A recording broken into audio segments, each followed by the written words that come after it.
Hi hello ನಮಸ್ತೆ ವೀಕ್ಷಕರೇ, ಮತ್ತೊಮ್ಮೆ ಆದ್ವಾ ಅಕಾಡೆಮಿ ಚಾನಲ್ಗೆ ಸ್ವಾಗತ. ಇಂದಿನ ವಿಡಿಯೋದಲ್ಲಿ ನಾವು weekly current affairs related to the December 1st to 4th 2025 current affairs discuss ಮಾಡ್ತಾ ಹೋಗೋಣ. ಸಬ್ಜೆಕ್ಟ್ ಬಂದ್ಬಿಟ್ಟು polity. Okay, and also even 22nd ಇಂದ ಆ್ಯಂಡ್ ಈವನ್ 31st 2024 ಡಿಸೆಂಬರಲ್ಲಿ ಏನು ಕರೆಂಟ್ ಅಫೇರ್ಸ್ ಲಾಸ್ಟ್ ವೀಕ್ದು ಏನಿತ್ತು ಅದು ಕೂಡ ನಾವು ಪ್ರಿವಿಯಸ್ ವಿಡಿಯೋದಲ್ಲಿ ಅಪ್ಲೋಡ್ ಮಾಡಿದ್ದೀವಿ. ಸೊ ಯಾರೆಲ್ಲ ನೋಡ್ಕೊಂಡ್ರೆ ಅದನ್ನು ನೋಡ್ಕೊಳ್ಳಿ. And also even you will be having free materials in our website advaacademy.in ಅಲ್ಲಿ ಕೂಡ ನಿಮಗೆ ಫ್ರೀ ಮೆಟೀರಿಯಲ್ ಕೂಡ ಅವೈಲೇಬಲ್ ಇರುತ್ತೆ. ಸೊ ಇವತ್ತಿನ ವಿಡಿಯೋದಲ್ಲಿ polity related to the 1st to 4th ಜಾನ್ವರಿದು ಕ್ವಶನ್ಸ್ ಡಿಸ್ಕಸ್ ಮಾಡ್ತಾ ಹೋಗೋಣ. ಜೊತೆಗೆ ಎಕ್ಸ್ಪ್ಲನೇಷನ್ಸ್ ಕೂಡ ಡಿಸ್ಕಸ್ ಮಾಡ್ತಾ ಹೋಗೋಣ. ಇದು ನಿಮಗೆ ಡೆಫಿನೆಟ್ಲಿ ಯೂಸ್ಫುಲ್ ಆಗೇ ಆಗುತ್ತೆ. ಬಿಕಾಸ್ ಇಲ್ಲಿ ನಾವು we are going with the UPSC and other KPSC and also even other state examsಗೆ ಯೂಸ್ಫುಲ್ ಆಗೋ ಥರ ಕ್ವಶನ್ಸ್ ಫ್ರೇಮ್ ಮಾಡಿ ಅದ್ರ ಬಗ್ಗೆ ಡಿಸ್ಕಸ್ ಮಾಡ್ತಾ ಹೋಗ್ತೀವಿ.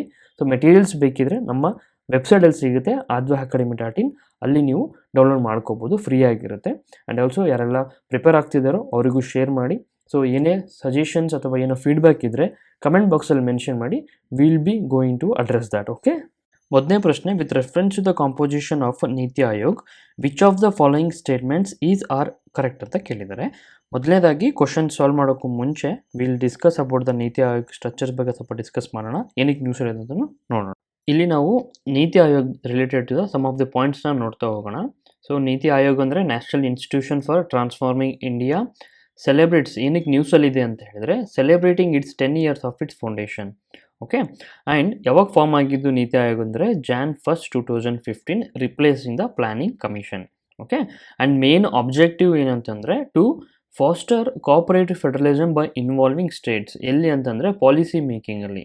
ಓಕೆ, ಪಾಲಿಸಿ ಮೇಕಿಂಗಲ್ಲಿ ಇನ್ವಾಲ್ವಿಂಗ್ ಸ್ಟೇಟ್ಸ್ ಮತ್ತು ಸ್ಟೇಟ್ಸ್ನೆಲ್ಲ ಇನ್ವಾಲ್ವ್ ಮಾಡೋದ್ರಿಂದ ಇದರಿಂದ ಏನಾಗುತ್ತೆ ಅಂದರೆ ನಮ್ಮದು ಕೋಆಪರೇಟಿವ್ ಫೆಡರಲಿಸಮ್ನ ಇದು ಫಾಸ್ಟರ್ ಮಾಡುತ್ತೆ, ಮೀನ್ಸ್ ಇಂಪ್ರೂವ್ ಮಾಡುತ್ತೆ ಅಂತ. ಆ್ಯಂಡ್ ಆಲ್ಸೋ ಯಾವುದೇ ರೀತಿಯ ಗೌರ್ಮೆಂಟ್ ರಿಲೇಟೆಡ್ ಒಂದು ಏನಾದರೂ ಸ್ಕೀಮ್ ಇತ್ತು ಏನಾದಿತ್ತು ಅಂತ ಅದು ರಿಲೇಟೆಡ್ ಸ್ಟ್ರಾಟಜಿಕ್ ಮತ್ತು ಟೆಕ್ನಿಕಲ್ ಅಡ್ವೈಸ್ ನೀತಿ ಆಯೋಗ ಏನು ಪ್ರೊವೈಡ್ ಮಾಡುತ್ತೆ ಟು ದ ಗೌರ್ಮೆಂಟ್. ಹಾಗಾಗಿ ಇದನ್ನು ನಾವು ಥಿಂಕ್ ಟ್ಯಾಂಕ್ ಅಂತ ಕೂಡ ಹೇಳ್ತೀವಿ. Okay, and coming to the point, ಇಲ್ಲಿ ಏನಿದೆ ಇದು composition. Okay, so NITI Aayog composition ಏನೆಲ್ಲ ಇರುತ್ತೆ ಅಂದರೆ chairperson, vice chairperson, governing council, members and CEO. So chairpersons ನಿಮಗೆ ಯಾರು ಅಪಾಯಿಂಟ್ ಮಾಡ್ತಾರೆ ಅಂತ ಕ್ವಶನ್ಸ್ ಕೇಳಿದಾಗ appointed by prime minister of India. ಇಲ್ಲಿ ನಿಮಗೆ ಕಾಂಪೋಸಿಷನಲ್ಲಿ ಚೇರ್ಪರ್ಸನ್ ಯಾರಾಗ್ತಾರೆ, prime minister of India. Okay, and vice chairperson ಯಾರು ಅಪಾಯಿಂಟ್ಮೆಂಟ್ ಮಾಡ್ತಾರೆ, again prime minister. Okay, and governing council ಬಂದ್ಬಿಟ್ಟು chief ministers of all the states and union territories. ಓಕೆನಾ, and members ಬಂದ್ಬಿಟ್ಟು ನಿಮಗೆ full time and part time ಇರ್ತಾರೆ. Full time ಬಂದ್ಬಿಟ್ಟು ನಿಮಗೆ obviously planning commissions ಏನಿರುತ್ತೋ planning ಕಮಿಷನ್ಸ್ಗಿನ ಮೆಂಬರ್ಸ್ಗಿನ ಕಮ್ಮಿ ಮೆಂಬರ್ಸ್ ನೀತಿ ಆಯೋಗದಲ್ಲಿ ಫುಲ್ ಟೈಮ್ ಮೆಂಬರ್ಸ್ ಇರ್ತಾರೆ. ಆ್ಯಂಡ್ ಆಲ್ಸೋ ಪಾರ್ಟ್ ಟೈಮಲ್ಲಿ experts and specialist as needed as per the required experts and specialist part ಟೈಮಲ್ಲಿ members ಆಗ್ತಾರೆ. And CEO ಯಾರು ಅಪಾಯಿಂಟ್ ಮಾಡ್ತಾರೆ, again prime minister of India. Okay, and ನಿಮಗೆ ಗೊತ್ತಿರಬೇಕು present chairperson ಯಾರು ಅಂತ ಕೇಳಿದಾಗ ಕ್ವಶನ್ಸ್ ಆಫ್ ನೀತಿ ಆಯೋಗ್ ಬಂದಾಗ ಶ್ರೀ ಸುಮನ್ ಬೇರಿ ಅಂತ. Okay, Suman berry.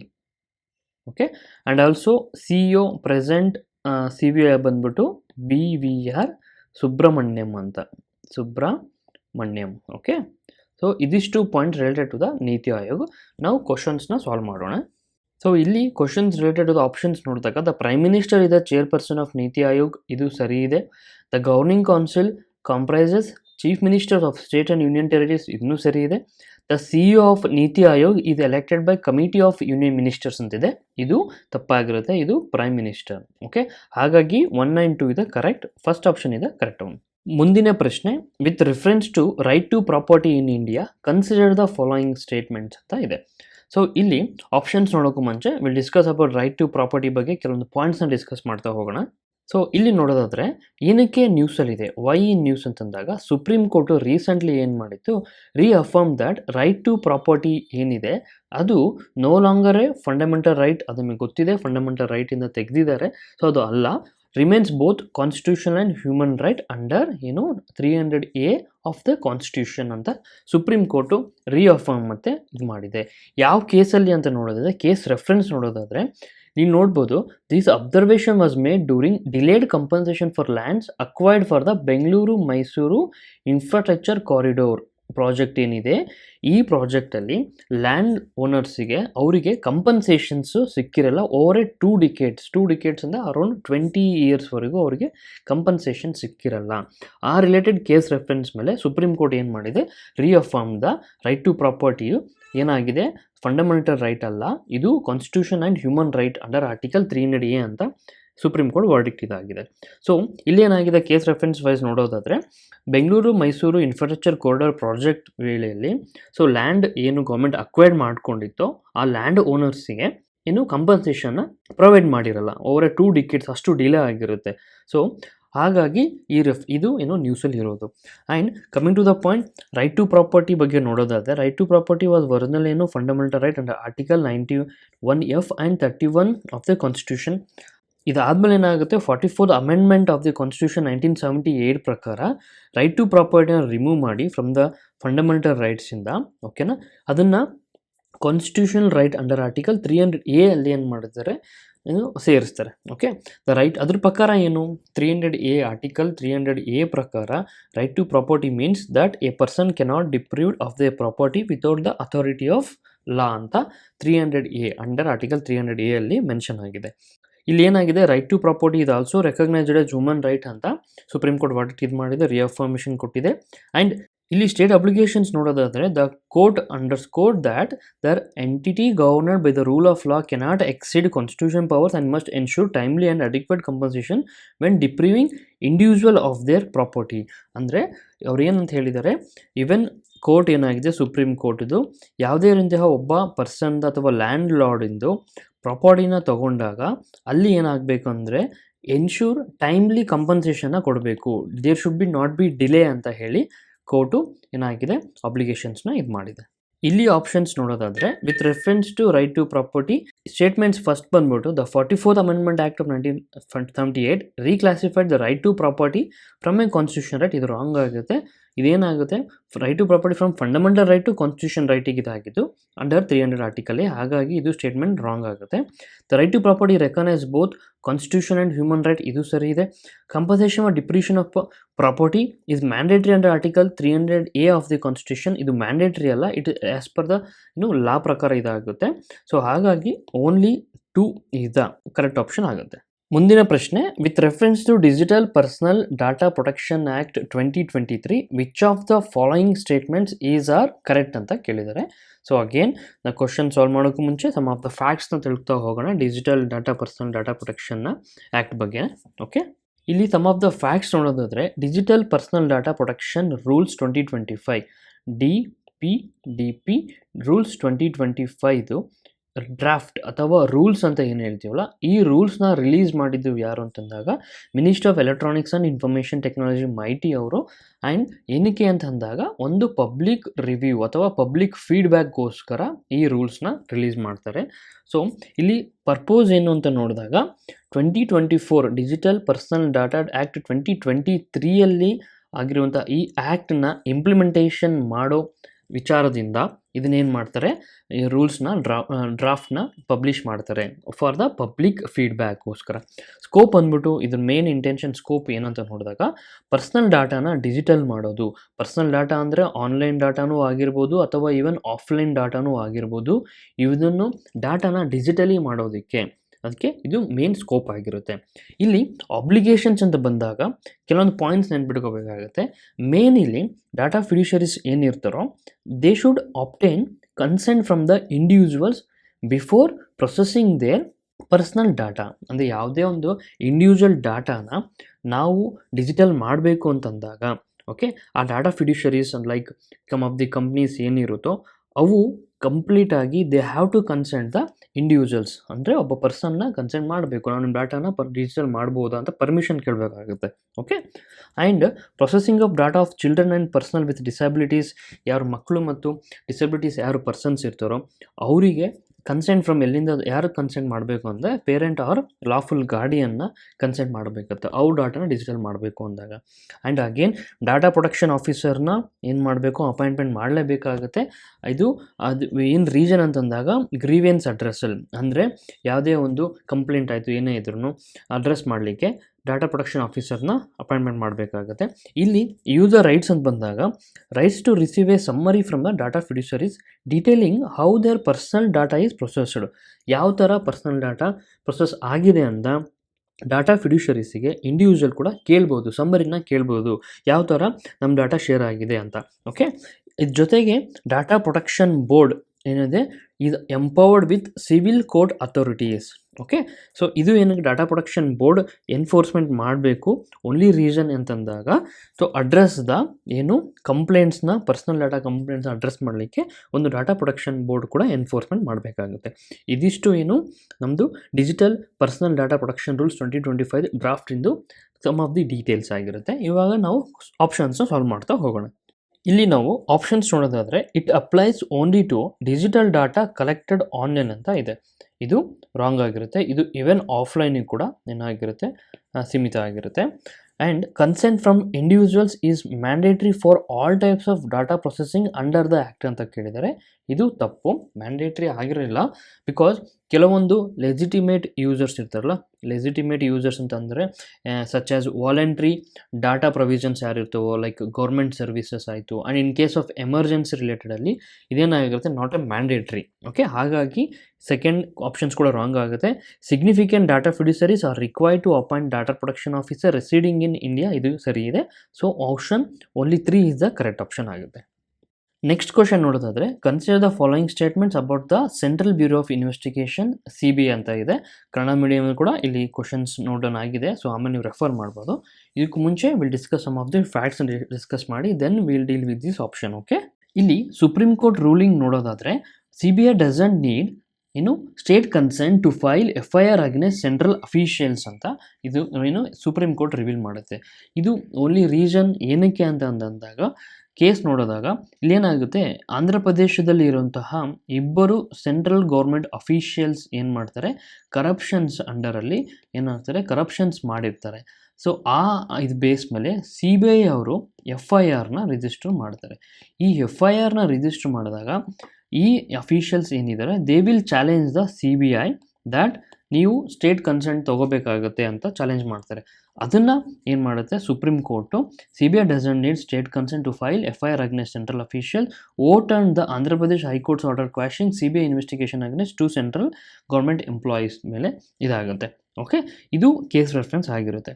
ಆ್ಯಂಡ್ ಇಲ್ಲಿ ಜಡ್ಜ್ಮೆಂಟ್ ಏನಿದೆ ಇದು CBI ಅವರು ಯಾವ ಬೇಸ್ ಮೇಲೆ ಯಾವ ಬೇಸ್ ಮೇಲೆ ಸ್ಟೇಟಲ್ಲಿ ಇರುವಂತಹ ಇಬ್ಬರು ಸೆಂಟ್ರಲ್ ಗೌರ್ಮೆಂಟ್ ಅಫಿಷಿಯಲ್ಸ್ ಮೇಲೆ FIR ಆಗ್ತಾರೆ ಅಂತಂದಾಗ ಇದು Delhi special police establishment act 1946 ಅಂಡರಲ್ಲಿ.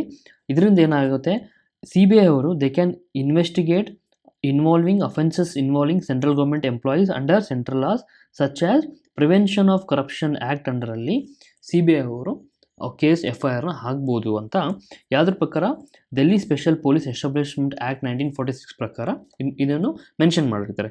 ಅದ್ರ ಬೇಸ್ ಮೇಲೆ ಅವರು ಕೇಸ್ ರಿಜಿಸ್ಟರ್ ಮಾಡಿರ್ತಾರೆ. ಆ್ಯಂಡ್ ಇದೇ ಆಧಾರದ ಮೇಲೆ ಸುಪ್ರೀಂ ಕೋರ್ಟ್ ಏನು ಮಾಡುತ್ತೆ, ಯಾವುದೇ ರೀತಿಯಿಂದ CBI ಅವರು ಯಾವುದೇ ಸೆಂಟ್ರಲ್ ಅಫಿಷಿಯಲ್ಸ್ ಯಾವುದೇ ಸ್ಟೇಟ್ ಆಗಿರಲಿ ಅವ್ರ ಮೇಲೆ ಕೇಸ್ ಆಗಬೇಕು FIR ಆಗಬೇಕು ಅಂತಂದಾಗ ಸ್ಟೇಟ್ ರಿಲೇಟೆಡ್ ಕನ್ಸೆಂಟ್ ಬೇಕಾಗಿಲ್ಲ ಅಂತ ರೂಲಿಂಗ್ನ ಮಾಡುತ್ತೆ. Okay, some of the facts CBI ಬಗ್ಗೆ ನೋಡೋದಾದರೆ ಸೆಂಟ್ರಲ್ ಬ್ಯೂರೋ ಆಫ್ ಇನ್ವೆಸ್ಟಿಗೇಷನ್ ಯಾವಾಗ ಎಸ್ಟಾಬ್ಲಿಷ್ ಆಗಿದ್ದು 1941ನಲ್ಲಿ as a first special police establishment ಅಂತ ಎಸ್ಟಾಬ್ಲಿಷ್ ಆಗಿರುತ್ತೆ.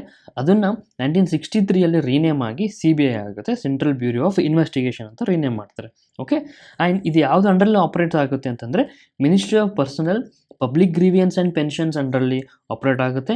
ಫಂಕ್ಷನ್ಸ್ ನಿಮಗೆ ಗೊತ್ತಿರುತ್ತೆ, investigation of crimes, anti corruption cases, special crimes, coordination with international agencies, ಈ ಥರದ್ದೆಲ್ಲ. ಆ್ಯಂಡ್ ಈವನ್ ಹ್ಯೂಮನ್ ಟ್ರಾಫಿಕಿಂಗ್ ಆಯಿತು, ಟೆರರಿಸಮ್ ಆಯಿತು, ಇದೆಲ್ಲ ರಿಲೇಟೆಡ್ ಫಂಕ್ಷನ್ಸಲ್ಲಿ CBI ಇನ್ವಾಲ್ವ್ ಆಗುತ್ತೆ. And main motto of the CBI ಬಂದ್ಬಿಟ್ಟು ಇಂಡಸ್ಟ್ರಿ, ಇಂಪಾರ್ಷಿಯಾಲಿಟಿ ಆ್ಯಂಡ್ ಇಂಟಿಗ್ರಿಟಿ ಅಂತ ಇದಾಗುತ್ತೆ.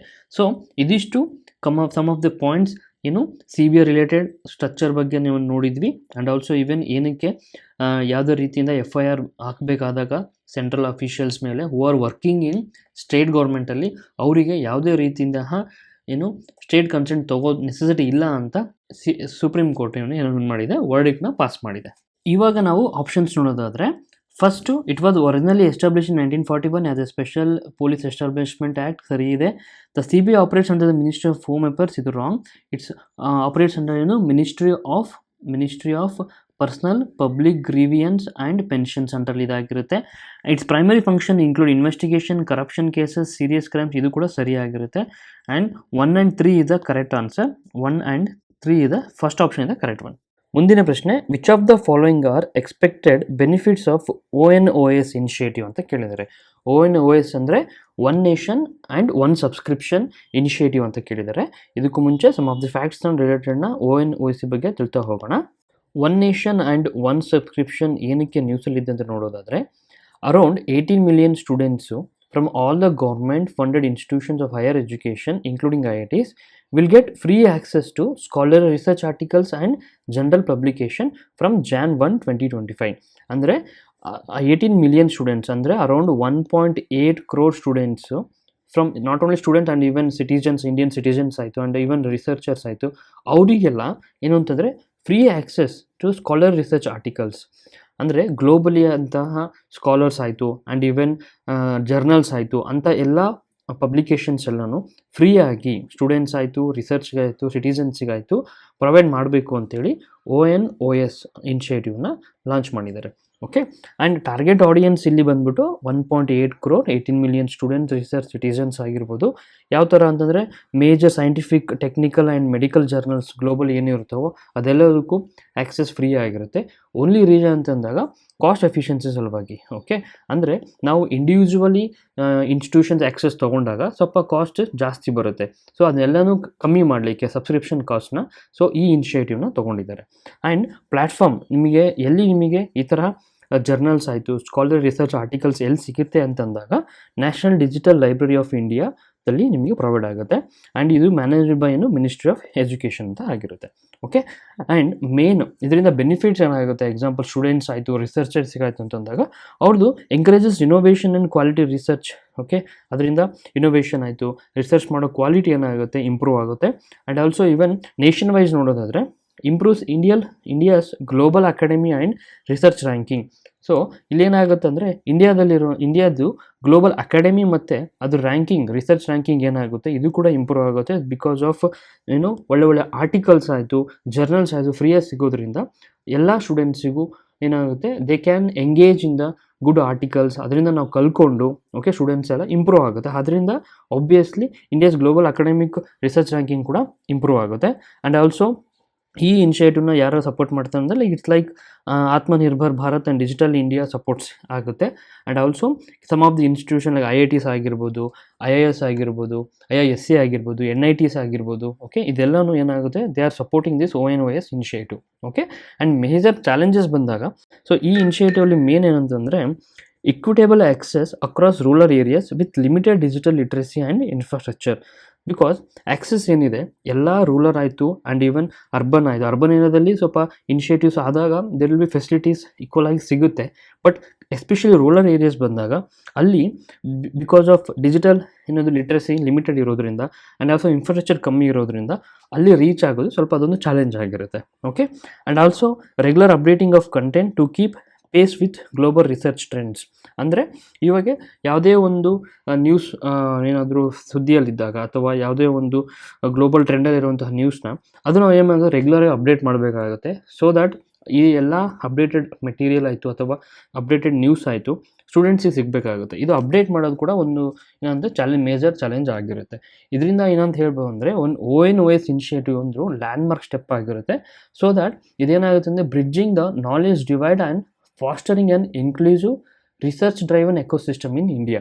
ಅಂದರೆ ಒಂದು ರಿಸರ್ಚ್ ಡ್ರೈವನ್ ಎಕೋಸಿಸ್ಟಮ್ನ ಬಿಲ್ಡ್ ಮಾಡಲಿಕ್ಕೆ ಇಂಡಿಯಾದಲ್ಲಿ ಒಂದು ಅದ್ಭುತ ಇನಿಷಿಯೇಟಿವ್ ಅಂತ ಕೂಡ ನಾವು ಹೇಳ್ಬೋದು. ಓಕೆ, ಇವಾಗ ಇದು ರಿಲೇಟೆಡ್ ಕ್ವಶನ್ಸ್ನ ನಾವು ಸಾಲ್ವ್ ಮಾಡ್ತಾ ಹೋಗೋಣ. ಇಲ್ಲಿ ಮೊದಲನೇ ಆಪ್ಷನ್ ನೋಡೋದಾದರೆ promotion of scientific temper among citizens ಅಂತ ಇದೆ. ಅಂದರೆ ONAC ಏನು ಇನಿಷಿಯೇಟಿವ್ ಇದೆಯಲ್ಲ, ONOS, ಇದು ಏನಾಗುತ್ತೆ obviously promotes the scientific temper. ಯಾರ ರೀತಿ ಅಂತಂದಾಗ among general people, okay, general public ಆಯಿತು, ಸ್ಟೂಡೆಂಟ್ಸ್ ಆಯಿತು, ಅವರಿಗೆ ಇದರಿಂದ ಏನಾಗುತ್ತೆ ಅಂತಂದರೆ ಈ ONH ಇನಿಷಿಯೇಟಿವಿಂದ ಆಬ್ವಿಯಸ್ಲಿ ಗ್ಲೋಬಲ್ ನಾಲೆಡ್ಜಿಗೆ ಒಂಥರ ಆ್ಯಕ್ಸಸ್ ಸಿಕ್ಕಂಗೆ ಆಗುತ್ತೆ. ಬಿಕಾಸ್ ಒಳ್ಳೊಳ್ಳೆ ಆರ್ಟಿಕಲ್ಸ್ ಆಯಿತು, ಜರ್ನಲ್ಸ್ ಆಯಿತು ಫ್ರೀಯಾಗಿ ಸಿಗೋದ್ರಿಂದ it will providing access to the global knowledge. ಇದು ಹಾಗಾಗಿ ಇದು ಸರಿ ಇದೆ. Okay, reduction in the subscription cost for scholarly journals. ಹೌದು, ಆಬ್ವಿಯಸ್ಲಿ ನ್ಯಾಷನಲ್ ಲೆವೆಲ್ ಪ್ರೊಕ್ಯೂರ್ಮೆಂಟ್ಸ್ ಏನಾಗುತ್ತೆ ಈ ಇನಿಷಿಯೇಟಿವಿಂದ reduces the subscription cost significantly reduce ಆಗೇ ಆಗುತ್ತೆ. Okay, and increase dependency on foreign knowledge resource ಅಂತ ಇದೆ. ಇದು ತಪ್ಪಾಗುತ್ತೆ. ಆ್ಯಕ್ಚುಲಿ ಇದು ರೆಡ್ಯೂಸಸ್ ಮಾಡುತ್ತೆ, not increases, reduces the dependency on foreign resources ಇದರಿಂದ. ಸೊ ಆಪ್ಷನ್ 1 and 2 ಇದೆ ಕರೆಕ್ಟ್. ಸೊ ಆಪ್ಷನ್ ಎ ಇದೆ ಕರೆಕ್ಟ್ ಆನ್ಸರ್ ಆಗುತ್ತೆ. ಇದಿಷ್ಟು Jan 1st to 4th related current affairs related to the polity ಬಗ್ಗೆ ನಾವು ಡಿಸ್ಕಸ್ ಮಾಡಿದ್ದೀವಿ. ಸೊ ಇದೇ ರೀತಿ ಬೇರೆ ಬೇರೆ ಸಬ್ಜೆಕ್ಟ್ಸ್ ಕೂಡ ನಮ್ಮ ಯೂಟ್ಯೂಬ್ ಚಾನಲ್ ಅವೈಲೇಬಲ್ ಇದೆ. Weekly current affairs and also even ನಮ್ಮ ಮೆಟೀರಿಯಲ್ಸ್ ಕೂಡ ಫ್ರೀಯಾಗಿ ಸಿಗುತ್ತೆ, ಅದು advaacademy.com ಅಲ್ಲಿ. ಓಕೆ, ಯಾವುದೇ ರೀತಿಯ ಡೌಟ್ಸ್ ಇದ್ದರೆ ಆ್ಯಂಡ್ ಆಲ್ಸೋ ಈವನ್ ಏನಾದರೂ ನಿಮಗೆ ಸಜೆಷನ್ಸ್ ಕೊಡಬೇಕು ಅನಿಸಿದರೆ ಕಮೆಂಟ್ ಬಾಕ್ಸಲ್ಲಿ ಮೆನ್ಷನ್ ಮಾಡಿ, ಸೊ ದಟ್ ನಮಗೂ ಕೂಡ ಮುಂದೆ ಡೆವಲಪ್ ಆಗಲಿಕ್ಕೆ ಈಸಿ ಆಗುತ್ತೆ. Thank you for watching. ಧನ್ಯವಾದಗಳು.